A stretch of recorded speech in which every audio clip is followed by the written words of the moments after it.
It is great to be with you. If you're a guest with us, I, just like Brett, want to welcome you and say thank you so much for joining us.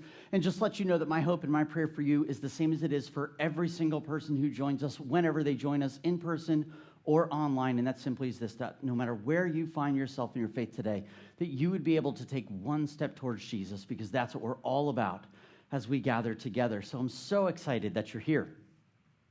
You've come in a series we've been calling SWAT, this spiritual warfare and tactics series, and you're probably like, oh, there's a giant, Roman person up here. The setup team has come to naming him Fred, and so we're just going to stick with that for right now. I think it changes each week, but we've been looking at these different pieces of armor that Pastor Will read through today during our time of worshiping God through song, and what I found funny was there's parts of this that don't always make sense when I look at this armor. But before we go looking at a piece of armor today, I found myself this week in a place where I just was exhausted. I felt like I had given so much, and one of the ways that I recharge is I like to go on the golf course and be by myself with people I don't know, and I can just kind of sit in my own head and walk around. It's great. This week I got paired up with two young seniors from college, and I watched them do things that I could never do on a golf course. I watched them hit balls, way further than I did, and I thought, okay, so I got you by 20 years. I get it. But what in the world are you doing that's different? And I asked them, what are you doing that's so different that you're so good? And it was a silly comment that they made that I've been continuing to hear over and over and over. Man, I work on my core. You work on your core?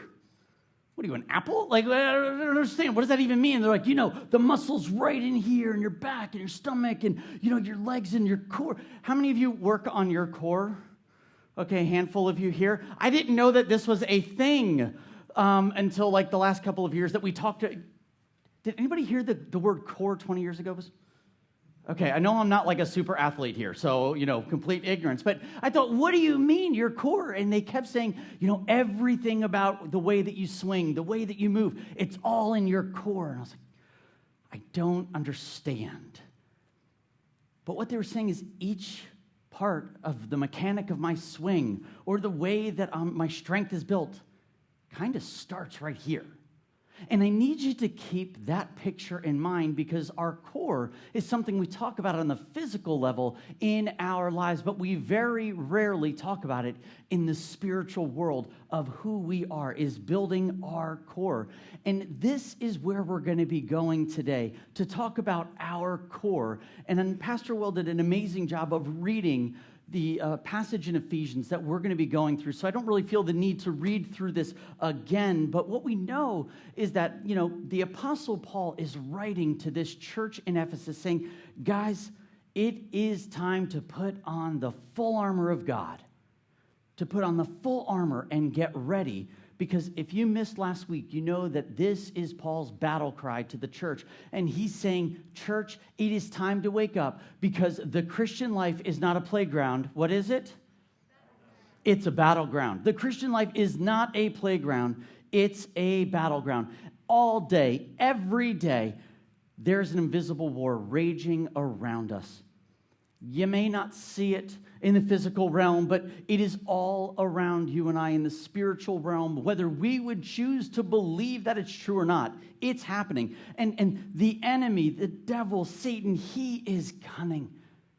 And he's looking for weak spots in our armor. He's looking to wreak havoc on everything that we care about: our mind, our emotions, our faith, our family, our futures.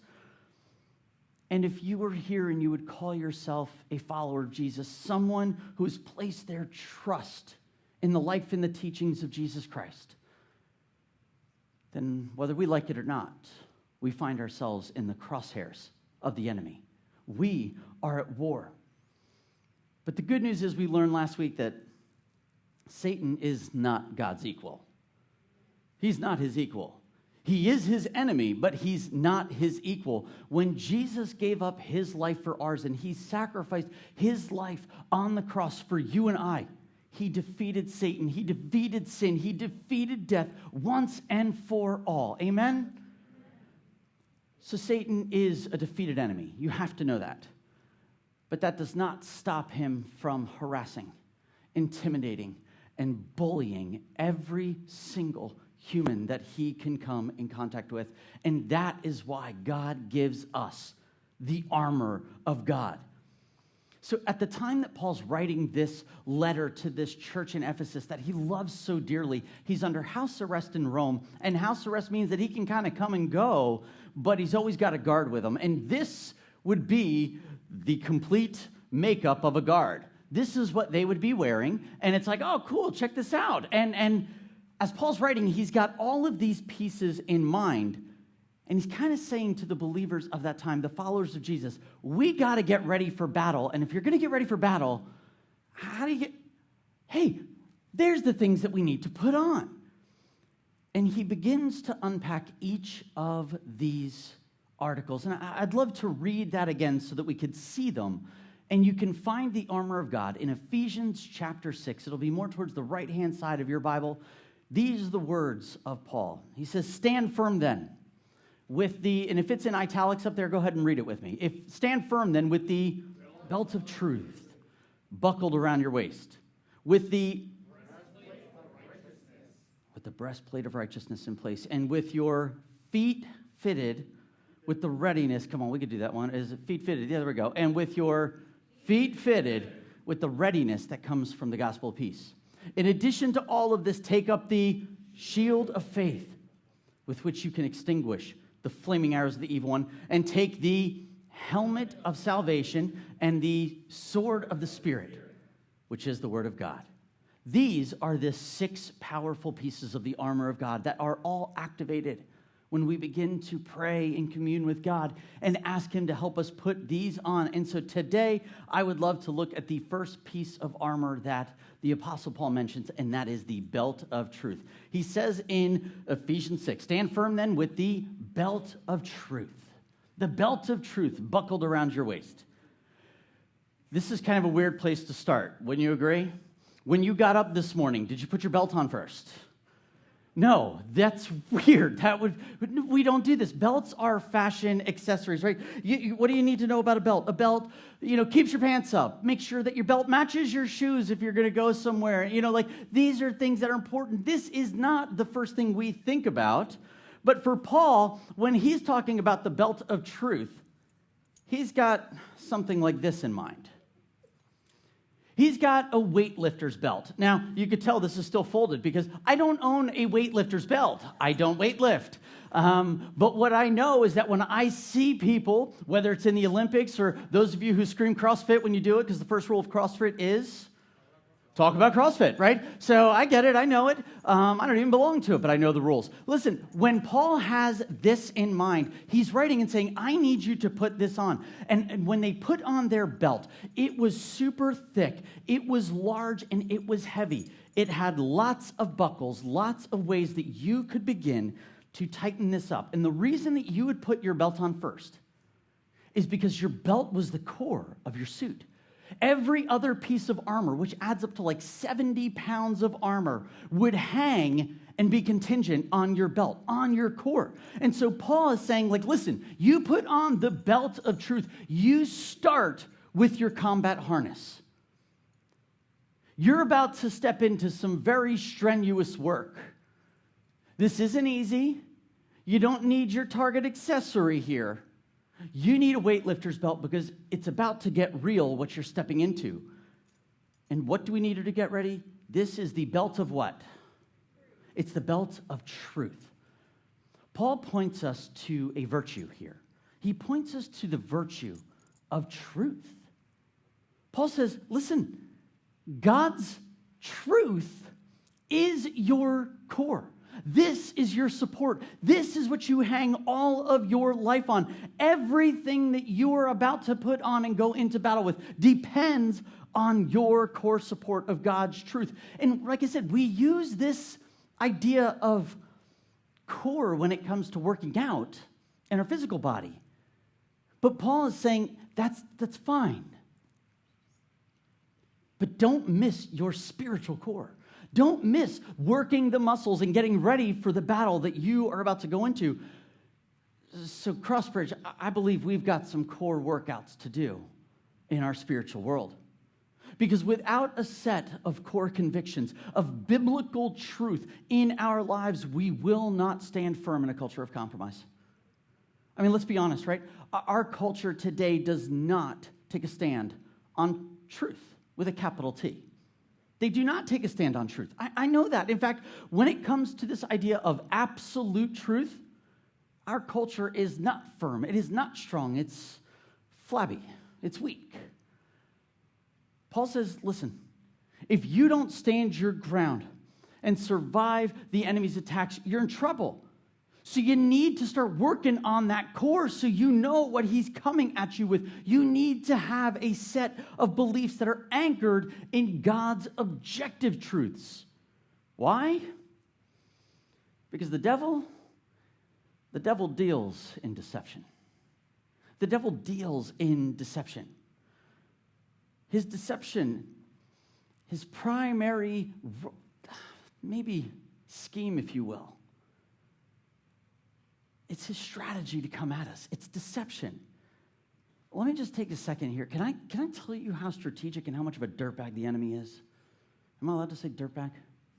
Okay, good. I said it twice, so I hope so.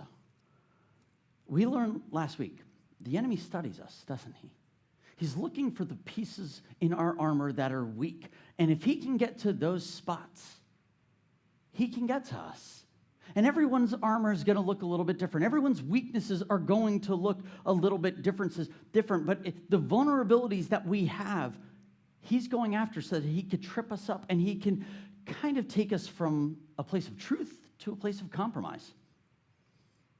And the number one thing that he does is he begins to shade the truth for us.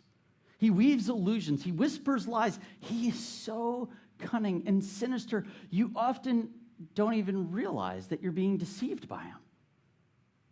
He's the one who's trying to convince you that when you're in a compromising situation, you're the exception to the rule. I know that everyone else struggles with this, but you don't. It's okay for you to do that.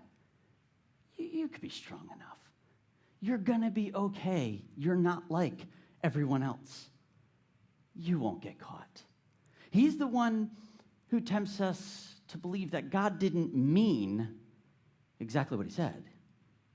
That maybe if we add in all these other things, he could have meant something different. And yeah, you know what? That seems like it could work. He's going to be the one who whispers that you're not who God says that you are. He's going to be the one to reaffirm the lies in our life that we're not really loved, that we're not chosen, that we're not forgiven, that we're not empowered. When we know that our core, that Scripture says this is who we are, he's going to whisper that you are the problem, that you are all alone, that you are abandoned, weak, filthy, and powerless. He's going to whisper, it's really not even worth it to wake up. And maybe some of you heard this whisper, it's not even worth it to go to church this morning. You're too much of a mess. This is how that dirtbag works. This is what he does to us.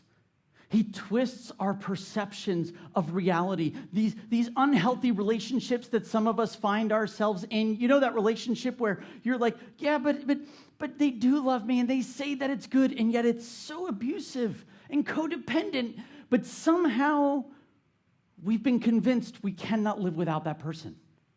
What is that? That is the deception of the enemy. That habit that we have that we're thinking, it's just an occasional habit. You know, it's only porn every once in a while. The alcohol that I drink every night isn't that big of a deal. I mean, I know it used to be like 2 or 3 nights and now it's 7, but whatever. Like, it's not a big deal. I'm in control. The painkillers that I take, you know, I know it's for this, but now that I'm feeling better, it's the video games that I play to run away from reality because I don't want to deal with it. It's okay. It's your time to rest. Come on.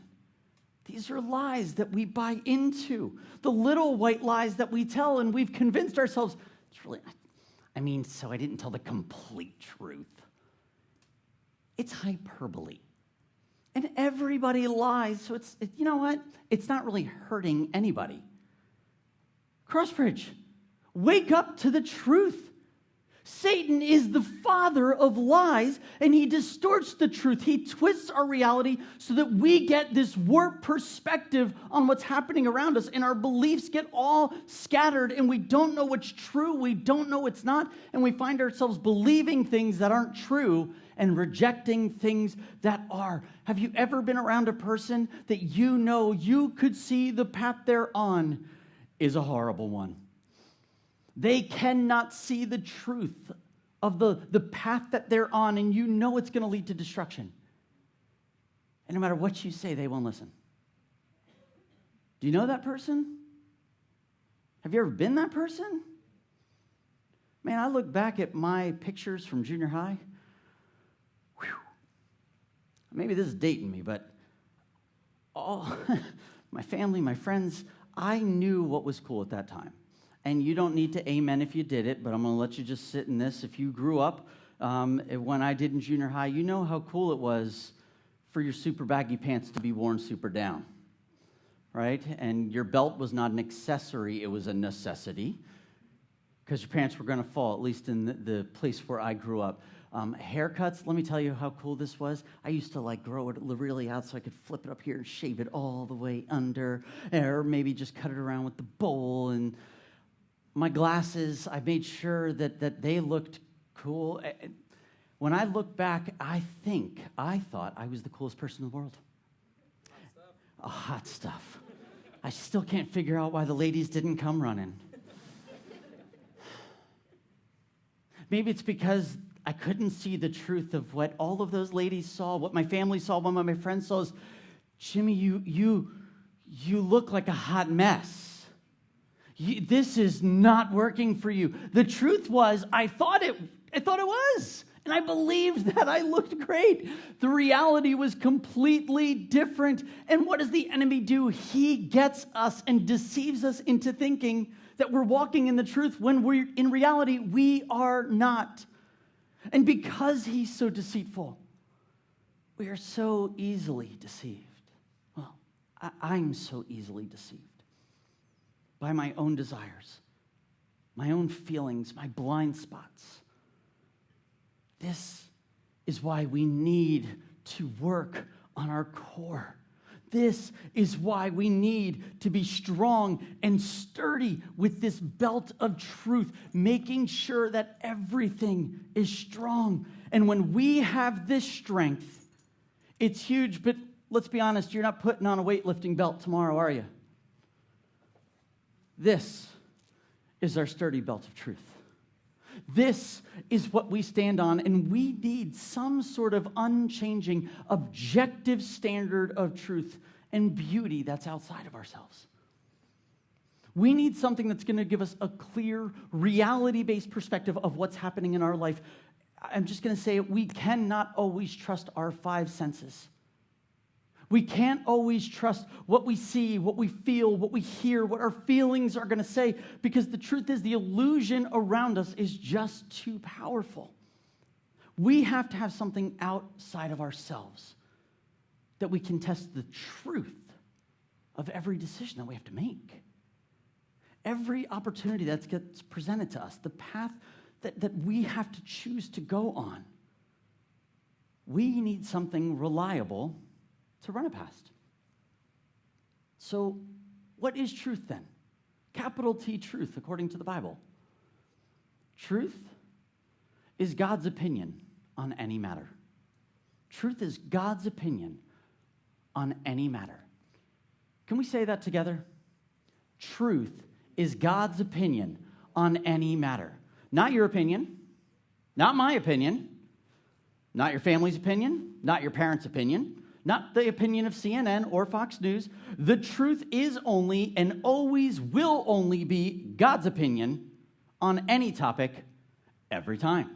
This is what truth is. And we live in a world, let's be candid, where truth is very relative, meaning it's not always relevant, it's relative, and more people are believing things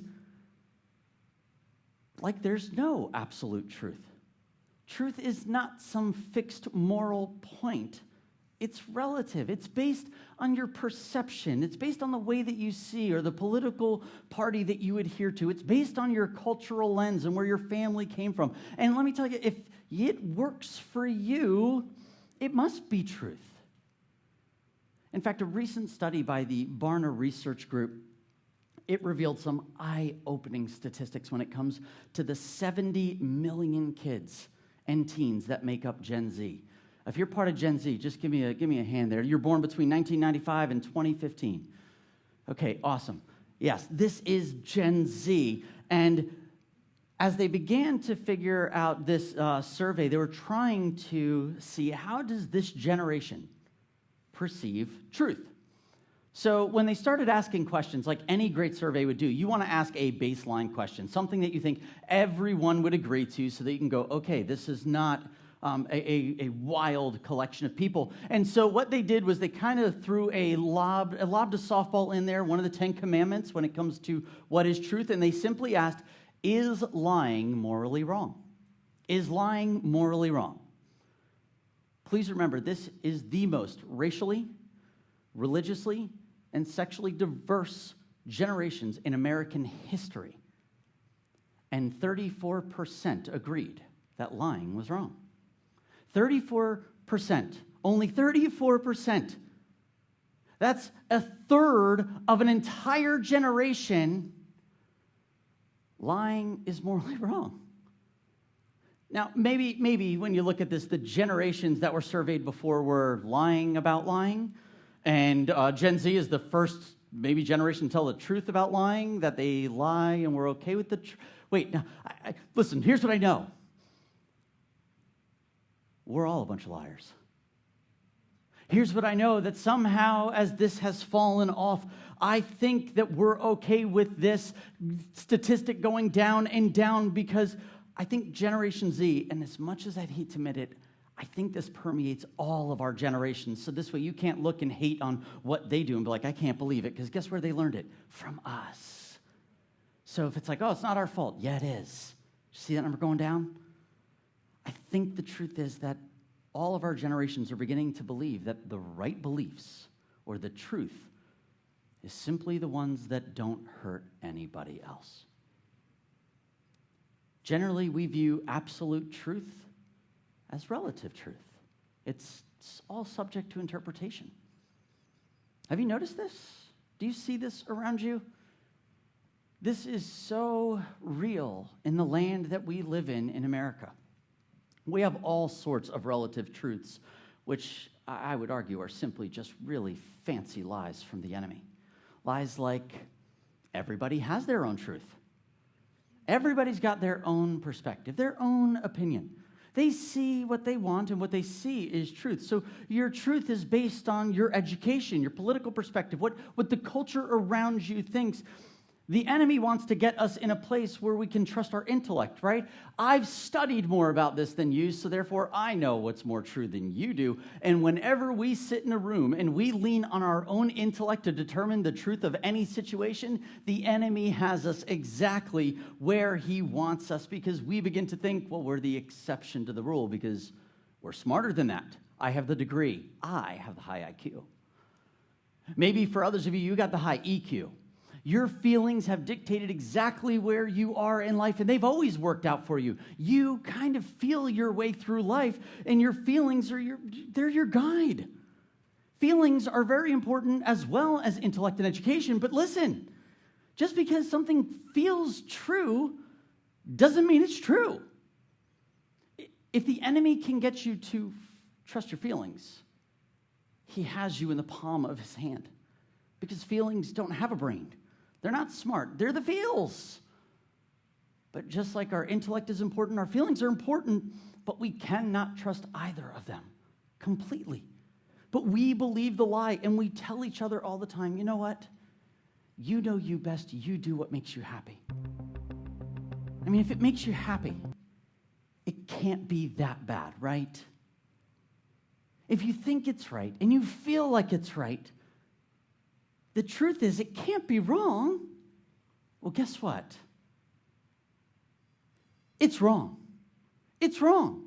If you base your life on what makes you happy, you and I will always choose the path of least resistance.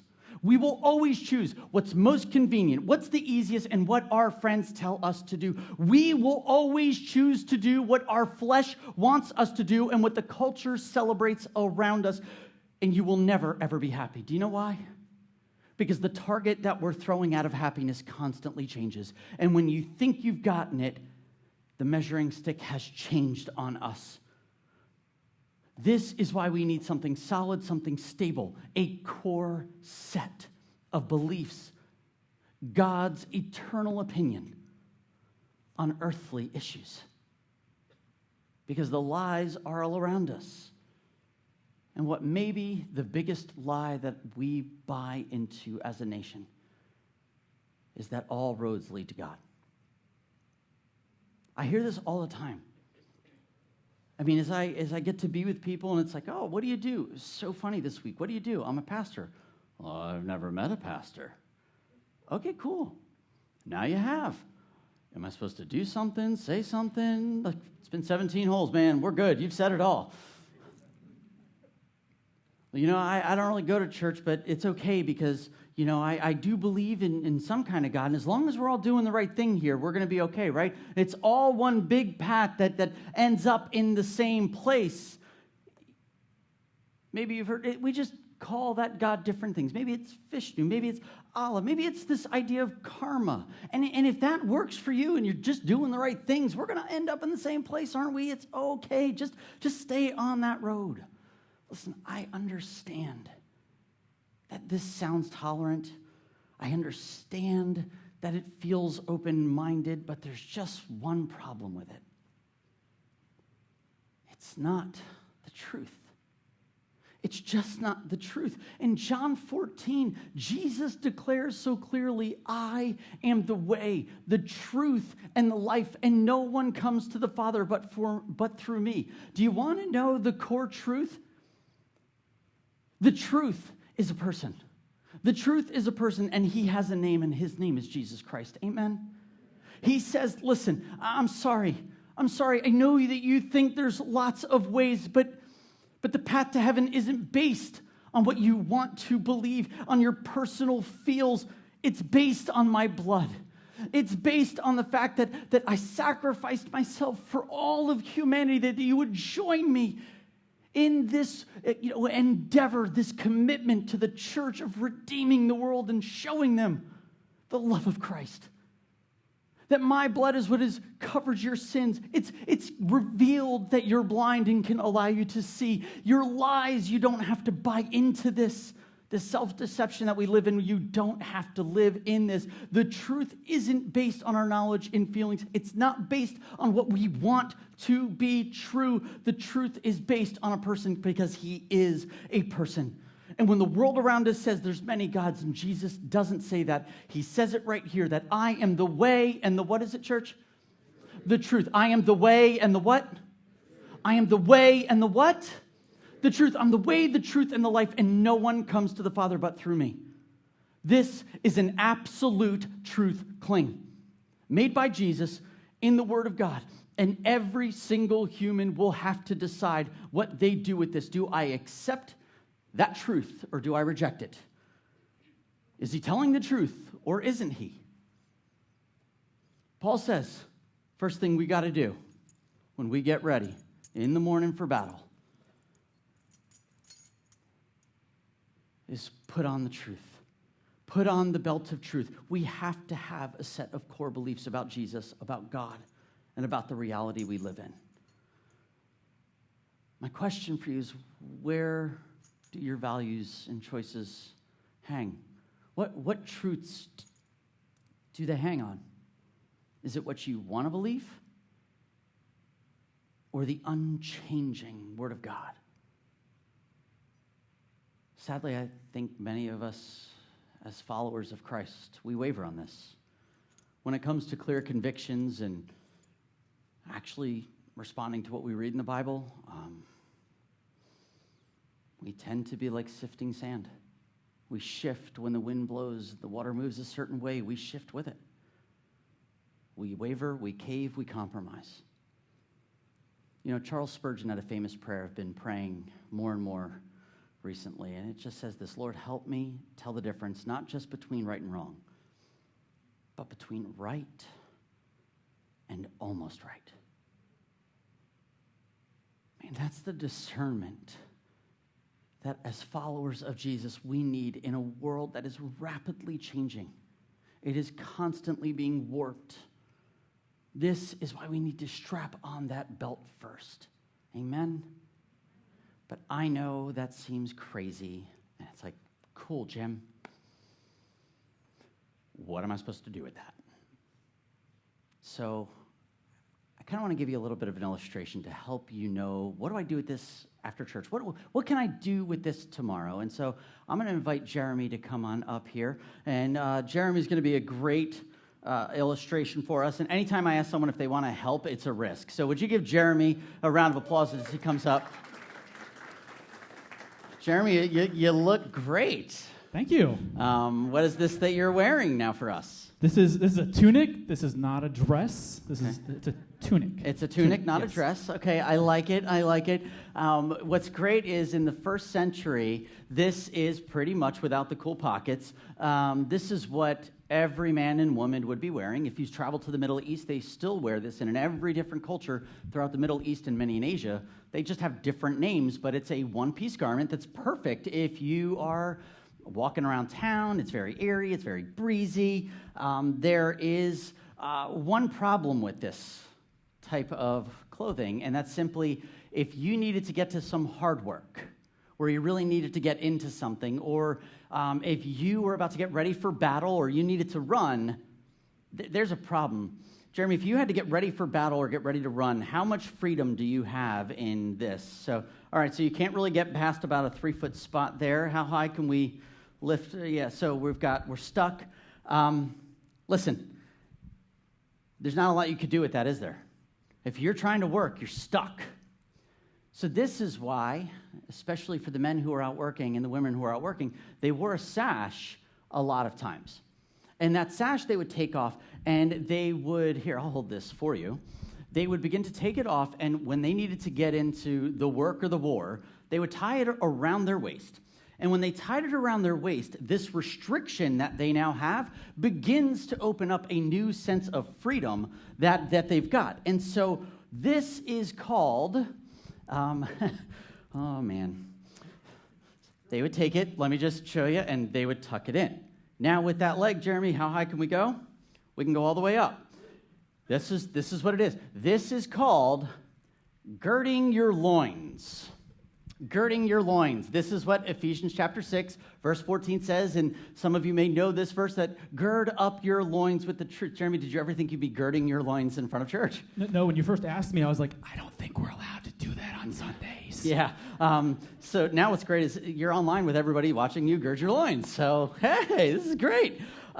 This is what they would do. And so they would gird their loins. They would put this in, and if they had to get ready for battle or they had to get ready for work, they were all of a sudden in a place where what was restrictive becomes freeing, simply because they took and they put on a belt. And here, can you see where this is going? Let me tell you that there is freedom in restriction. There is freedom in restriction. When you restrict your life to the Word of God, it actually releases you to have more freedom than the average person around you. Isn't this amazing? When we respond and restrict ourselves with the truth of God, it leads to more freedom in life. And I think that's why Jesus says in John 8, you will know the truth, and the truth will set you free. We see the Bible as this restrictive set of rules and regulations that we have to adhere to. And Jesus is saying, no, this is where freedom is. And so practically speaking, here's how this works. Like in our everyday life, we've got decisions and we're asking God, what's the path I'm supposed to take? And we know that we're at war. So if we're at war, Jeremy, it just makes sense. Be careful, please. If we're at war, And Jeremy has to come to a place where he's presented with a decision of what to do. When I think of decisions, like I've had this conversation with many of you recently, should I move from where I'm at in my community to another community, or should I stay there? Should I take this new job opportunity that's been presented to me, or should I stay where I'm at? These are two huge conversations. So what do you do with this conversation? You say, well, I've got a problem. I feel a tension. I'm at war with what does God want me to do? And we take our own desires, we take our own feels, our own knowledge, and we begin to stop and say, okay, I know what I'm feeling. Should I do this? And we tuck it into the Word of God and we say, well, I know that He says that we need to resolve conflict. Are we moving because we're in conflict and we don't want to deal with the people around us? Or like adults, I'm going to approach them and resolve this because I'm called into community. Do I need this new job because it just pays more, even though I don't really care about the role, but it makes more? Do you need it? Or is God saying, you're letting the truth of the Word of God and the truth that we have buckled around us, saying, you're letting money be your God, not Jesus be your God. Maybe it's a role that you're supposed to go to because it gives you an influence to spread the word in a way you never could. You now have the freedom to make that move because it's been tucked in to God's truth. If you're single and you're in this place of going, I just want to figure out who I'm supposed to be dating, who I'm supposed to marry, what do you do with this? Let's switch places here, Jer. What are you supposed to do with this? Well, you take your ideas, you take your thoughts, and you're like, yeah, but she's kind of awesome, man. Like, Jimmy, if you knew how great she was, she supports me, she's wonderful. I mean, I know that as a follower of Jesus, I should really be trying to find someone who supports me and points me towards Christ and sharpens me and all that, but she's just really amazing. Yeah, but he's so kind to me. All the other guys are horrible, and they're the worst. I know he doesn't really follow God, but that's okay. He treats me nice. And what do? We take this and we tuck it into the Word of God, and we let it stop and stay there. And God says, I need you with someone that's going to point you towards me when life is hard and when it's difficult, when it's not convenient. They love you like I've loved the church. They support you like I've supported. And we take these choices, these desires, and we tuck them in. Do you see how this is working? Does this make sense? So we have these issues, but I think, unfortunately, we don't run them by the Word of God because it's too restrictive for me. Some of you right now, you're in a place where you're actively, in this moment, thinking, should I leave this church? He's kind of strong. He says things that make me uncomfortable. When I go to that place, they say what I like. Well, you need to take that and tuck it in to God's truth. And if you measure that question or that tension and you look through God's truth and you see something in our church, the fact that I can gird an elder's loins at our church, and you're thinking, that doesn't seem biblical. You gird your loins next time. I'll just encourage you with your belt. Fair enough. Can we be adults? If you don't agree with something, we could talk about that. Don't ghost us. We love you. If there's a theological issue or a praxis, a way that we work out that theology that makes you uncomfortable, we could talk about these things. And if it's not where you're lining up according to Scripture, listen, we can bless you as you go. You don't have to disappear. That's not the way the family of God works. And so we take every decision that we have and we tuck it in. We tuck it in. Can we give Jeremy a round of applause? Thanks for... Thank you. Here, I'll take the... Thank you. So here's my challenge for you today. How's your time on your core work? If you're supposed to be in a place where you're working on your core spiritually, what's your belt of truth look like? How thick is that belt and firm is that belt? How can the choices that you have to make hold up to this? And I will tell you, I don't like everything I read in here. And when you submit yourself to the truth that's in here, it's hard sometimes. I know that for many of you, when you soap with us, soap simply just being the way that we read through the Bible every single day together. I found myself reading somewhere else this week, and just so you know how practical this is, I was reading in the Old Testament prophet Haggai. It's this tiny 2-chapter book. Like, it's real easy to skip over, and you're like, oh, whatever. What do you get out of Haggai? And yet I found myself in... So I've been complaining a lot the last couple weeks. When we came back as a church, part of me was a little disappointed